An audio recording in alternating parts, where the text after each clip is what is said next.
Welcome back to Gilead Inquan podcast. Today I'm here with Miss Kimberly, and this is our part 2 of Christian viewpoint of trauma. Last time we ended off with David, so can you tell me a little bit about David and what does that have to do with trauma? Great question.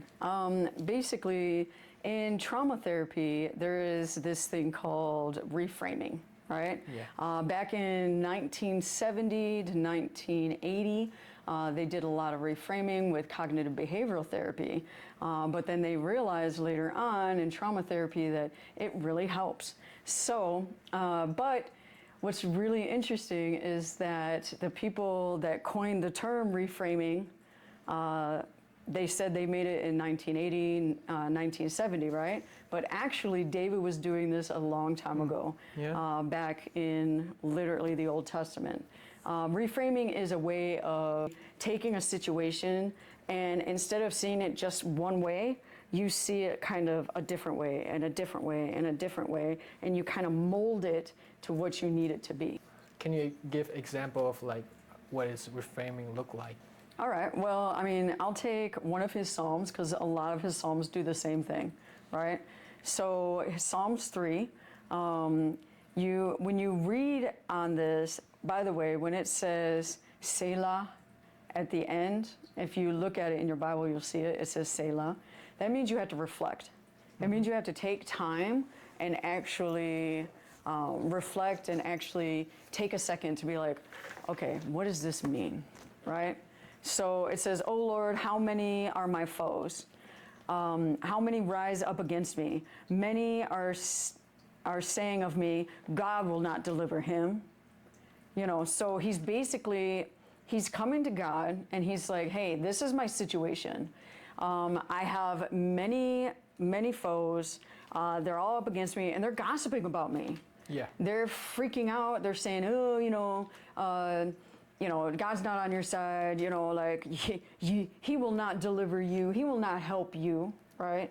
So you see that, and then you see the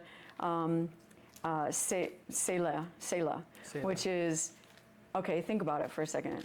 So what he's basically showing us is a huge counseling technique that we can use as Christians, is that we look at the problem, because we don't want to ignore the problem ever in counseling, ever. So you look at the problem and you see what it is. Like, this is for real. Like, there are a lot of people against me. They rise up against me. They're plotting against me. Many are saying that, God is not with me, or that, God is not going to help me, any of that. Okay. This is the truth. This is what's happening, right? Then in verses 3 through 6, you see the whole, like, he kind of reframes it. He's like, yes, this is what's going on, but it says, and then it says, but you are my shield around me, O Lord. You bestow glory on me and lift up my head. To the Lord I cry out loud, and he answers me from the holy hill. So he's basically saying, hey, even though they say that he is not for me and he won't deliver me, I'm reminding myself that he is for me, that he is with me, right?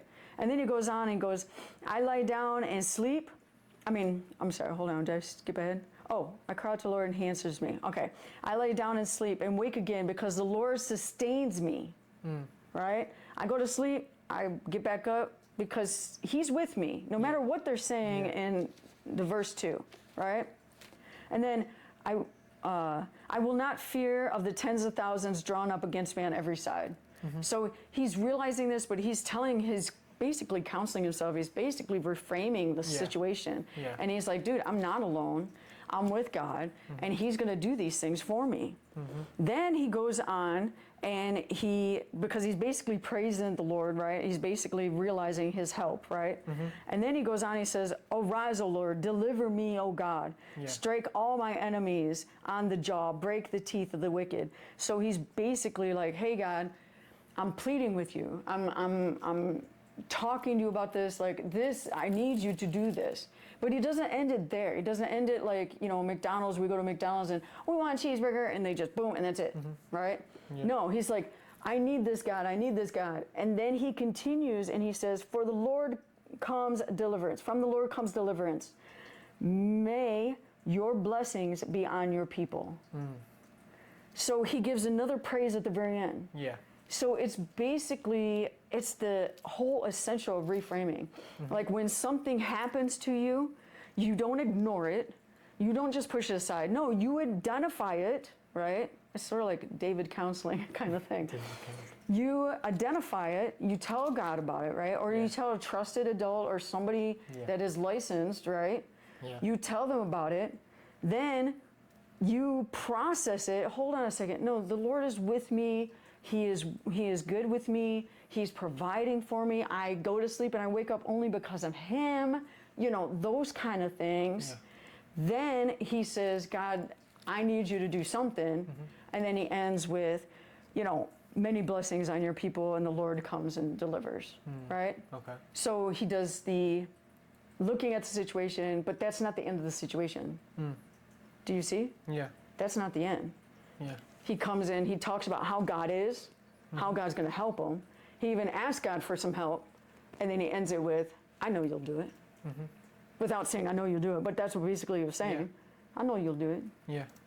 You'll help me out somehow. It might not be in the way I think, it might not be in the way I want, but you're going to help me out. What are some, like, I guess, harmful way, like a misunderstanding way, like typically a Christian or a normal person might have done that they thought, oh, it's useful or like it's effective, but it's actually not effective to them? What I would say is a lot of Christians, we love to, whenever we meet people or whatever we, you know, go places, we're always like, oh, I'm too blessed to be stressed, right? So we kind of ignore it.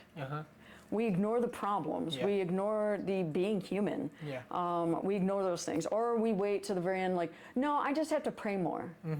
I just have to pray more and it'll be solved. And it's like, okay, sometimes you need to process with another person, a trusted person. Like, you might not know the counselor that you're going to, but if they are licensed, they're held by a higher standard. Like, they cannot gossip about your stuff. And if it's a Christian counselor, they should never condemn you. They should never tell you you're doing wrong. They should never just be like, oh, you should just pray more. Okay? They shouldn't say those kind of things. That's not what a Christian counselor really is. And if you're seeing somebody that's doing that, you need a real counselor. Someone who has an LPC and also is a Christian and also puts that into perspective like we have here at Gilead. We have Christian counselors here to help you with that. Let's say a friend of mine had some traumatic experience. What can I do to help that person without causing further harm from it? You can easily just spend more time with them. You never want to pry, because when a trauma happens, there's a lot of shame and guilt that go along with it. So they always think to themselves, oh my gosh, you know, it's only happened to me, or I don't want anyone looking at me different because of what happened to me, right? That goes a lot, especially with rape cases and molestation and those kind of things. They're just like, I don't want you to see me as a victim. I don't want you to, you know, patronize me. I don't want you to, you know, see me differently. So just hang out with them, be real to them, be transparent yourself. That can help too. And then also, I mean, there's nothing wrong with going to counseling. Like, you can tell them to go see a counselor. Like, hey, you know, I'm here for you, but I'm not a counselor. Like, you need those tools, you need those things. When it comes to trauma, there might also have to be with forgiveness, you know, with forgiving someone. The question I wrote down is, how do you approach forgiveness when trauma involves serious harm or abuse? Well, I mean, that also comes with the reframing, right? Because a lot of times we're taking in perspective that you did a wrong to me, you know, and I'm letting you know right now, I am not saying that people are excused because of what they did. No, they should be held accountable for their actions. So if you are in an abusive situation or whatever, get out. You could call the authorities, everything else. But when it comes to something that happened to you when you're 6 and now you're 26, there's nothing you can really do about that. So you kind of have to kind of do it in your own mind, do it in your own heart. So what I always like to do is do the reframing. So yeah, like at that moment, you were 6, but how old were they? And then what were they going through? Yeah. Like, why did they do that? Like, not excusing it at all. Like, this is not, like, forgiving does not excuse them for what they did. The Lord's got your back. Like, don't worry about that. But the thing is that, like, in order for you to be set free, you have to let go. Does that make sense? Yeah. If you keep that held accountable and you're like, oh, they need to pay, then you're basically drinking poison expecting the other person to die. You cannot do that. Yeah. Like, you have to literally in your body, in your mind, everything, just let it go. Got it. And the big reason or a big help in letting them go is more of seeing their perspective. Like, how old were they? Okay, you were 7, they were 15. Yeah. Okay, what were they going through? Were they bullied? Did they bully you? You know, like, what was going on? Maybe if the person like sexually assaulted you or sexually molested you, maybe they were sexually molested when they were kids too. Or maybe they were getting sexually molested right then and there. Yeah. You know what I mean? Like, a 15-year-old can still get sexually molested. So maybe that person was getting that too, and they were just doing what they were shown. Does that make sense? Yeah. So you kind of have to look at it too, like, what traumas did they go through? What things did they go through? And then, yeah, they might act like, oh, nothing's wrong, and they might go through life, and you're looking at Facebook being like, they have a perfect life, how dare they messed my life up. Okay, first off, what their life is today is none of your concern. Yeah. What is your concern is your life. Yeah. You need to heal. So get with a professional and heal in the proper way.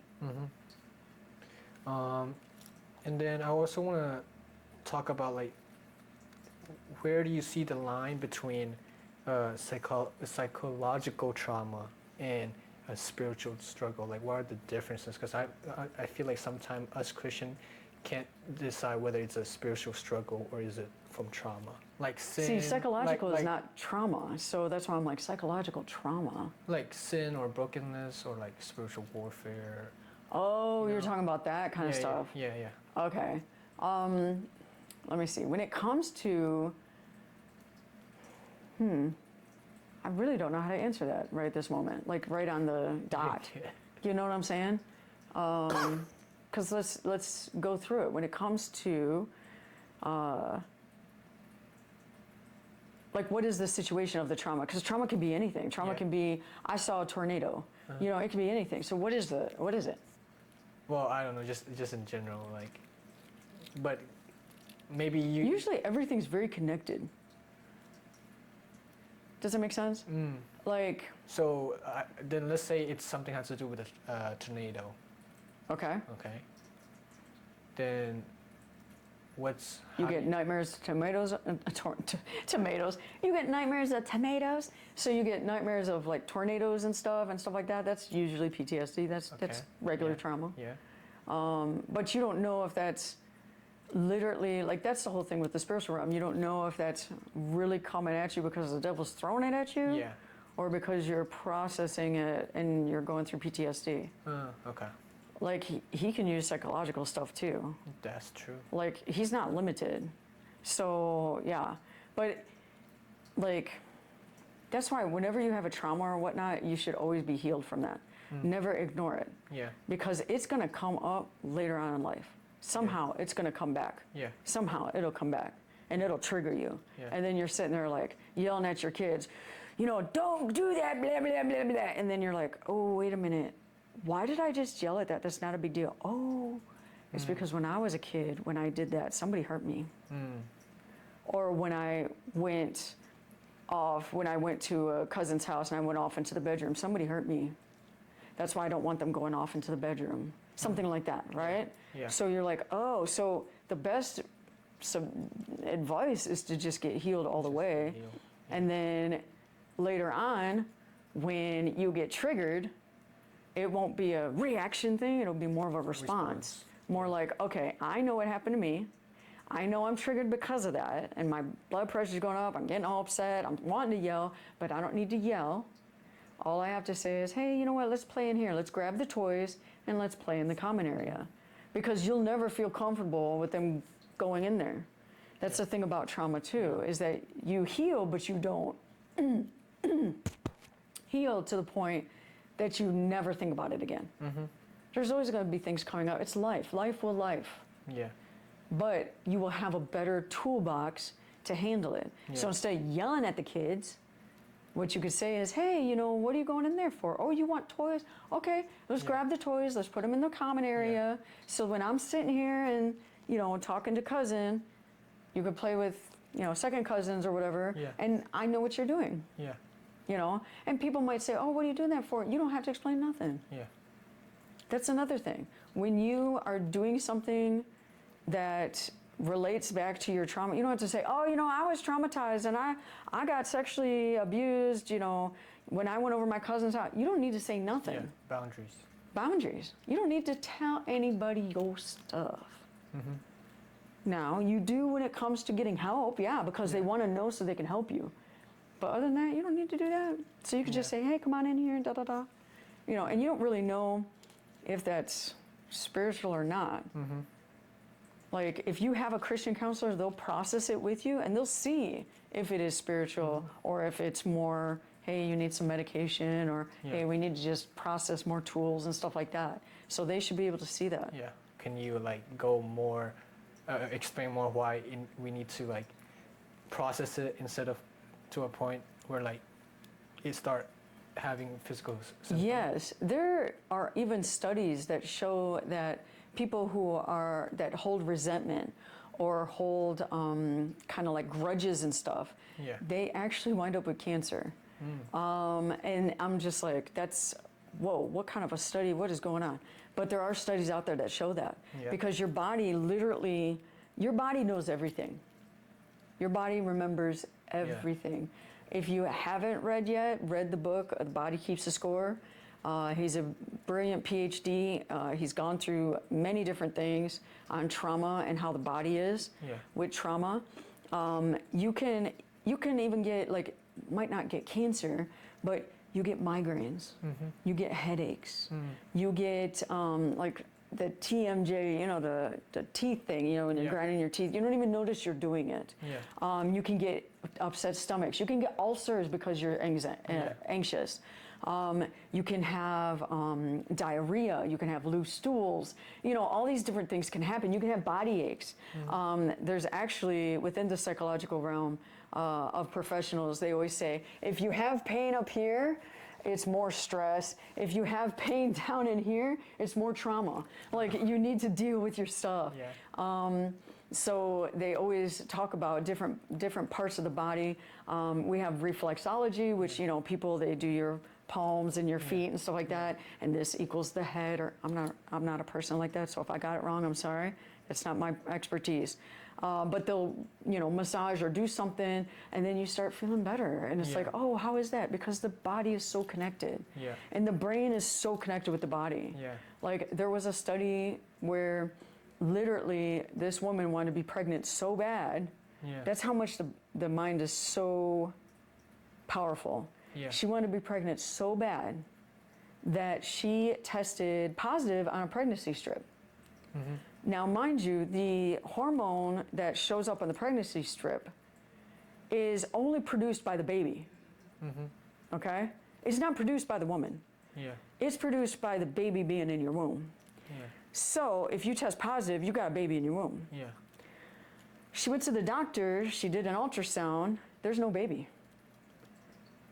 That tells you right there that the mind literally created that hormone and told the body to create that hormone that cannot be created. It's like impossible to be created by a woman. To basically say that she was pregnant because she wanted to be pregnant so bad. So when you're looking at that, you're thinking, whoa, wait, the body can't create that, but it did create it. So, and then there has been also studies where people wind up with broken backs. And they sit there and they meditate, and the doctors are like, there's nothing more I can do for you. I mean, there's a guy that actually like is a Christian, and he had a broken back. I don't know the names. Plus, I don't want to say it. You know what I mean? Like, where he prayed and he meditated, and literally within like 6 months to a year, his back was healed. because he literally believed, he thought, he actually had, they did an interview with him and they said that he actually pictured, you know, all of the bones going back to where they belong, or, you know, being fixed perfectly, and the ligaments and the muscles and, you know, all these different things, the blood vessels, everything going back to where they were, where they were supposed to be originally. And it happened. So if you're suffering from trauma, and even though you don't want to talk about it, you want to say it, your body feels it. Yeah. And when you get triggered, your body feels it. That's why you're crashing out. Because your body getting triggered, and then you're going to crash out. No. You need to fix it and help solve it and help heal from it. Which, like I said before, okay, yeah, there's going to be times when you're going to be triggered, but you're not going to crash out when you're triggered. Because you've gone through the therapy to deal with your trauma. Yeah. So when a trigger comes, it'll come every so often because life will life. You'll be able to be like, oh, wait, oh, I'm feeling something. Hold up. Something's going on, right? I gotta fix this. Something's going on. Okay, what is this stemming to? Oh, I remember my dad, you know, did this or that, or my brother, whatever, my cousin did this or that. So you could deal with it and say, okay, what is the now present situation? I'm not in that situation anymore, so body, calm down. You know, I'm not there anymore.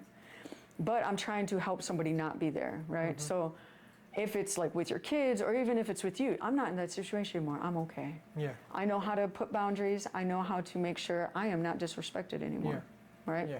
But when it comes to your kids, okay, how do I explain this to my kids without saying, I went through trauma, you know, childhood trauma? You don't want to do that to your kids. So how can you make sure they stay safe, but calm yourself down too, and respect your body and yourself? What are like boundaries where like some stuff you shouldn't be saying to a random person, whereas you should be saying to like a more professional? Okay. I mean, some people go around and they'll be like, hey, you know, I was a drug addict and now I'm not anymore. That's awesome. And they do it like a praise thing, right? Yeah. Which, hey, if you're comfortable doing that, if your body is comfortable doing that, then do it, because some people need to hear it, right? But not everybody needs to hear everything. Yeah, yeah. Okay? And yeah, you want to be truthful because you want to be, you know, this is Christian, you want to be truthful, definitely. Don't ever tell a lie, but you don't have to tell everything. Like if somebody asks you, hey, some random person, and they're like, oh yeah, do you have trauma back in your childhood? You can't say no if you did it, right? But you don't want to say yes either. Yeah. All you have to say is, I don't want to talk about it. Yeah. That's it. Because that's the truth. You don't want to talk about it with everybody. That's okay. You don't have to talk about everything to everybody. Now you talk to the right people. Yeah. Like, yeah, you might want to disclose to, like, you're getting married, you know, you're going through premarital counseling. You might want to disclose that in marriage because you need to prepare your wife or your husband on the stuff you're bringing into the marriage. Yeah. So you might want to talk there. You might want to talk to, you could talk to your pastor, but they're not really trained to do therapy. Yeah. So they could pray for you, but definitely go to a therapist. They're trained to do that. Yeah. They're trained to help you through it. So yeah, do that. But you don't need to tell, you know, the worship leader all your baggage. Yeah. Like, and plus, that's a lot for him or her to carry. Like, that's a lot of stuff. Yeah. They're going to be sitting there going, deer in headlights. Like, what just happened? And it also like, depends on the person. They might give you the wrong advice too. Yeah. They might give you the wrong advice, or they might just make it act like, that's it. That ain't nothing. I got this, and that. Yeah. You know? When a therapist doesn't do that, like, if it's important to you, man, it is important, right? They're not going to just brush it off. Yeah. Or, you know, the worship leader, I mean, even though you're Christian, you might be gossiping about stuff. That's true. Like, as a therapist, you cannot gossip about stuff. Yeah. That's why I use me as an example for a lot of things, because I don't want to accidentally tell about somebody else's story. That's none of anybody's business. It's their story, it's their stuff, it's their wanting to tell. It's not me for to tell. So a lot of times I use me and my husband and my kids as examples because of that. Well, anyways, that's it for today. Hope you guys enjoyed. Make sure you leave a comment, or if you have any question, please feel free to reach us out. But see you next time.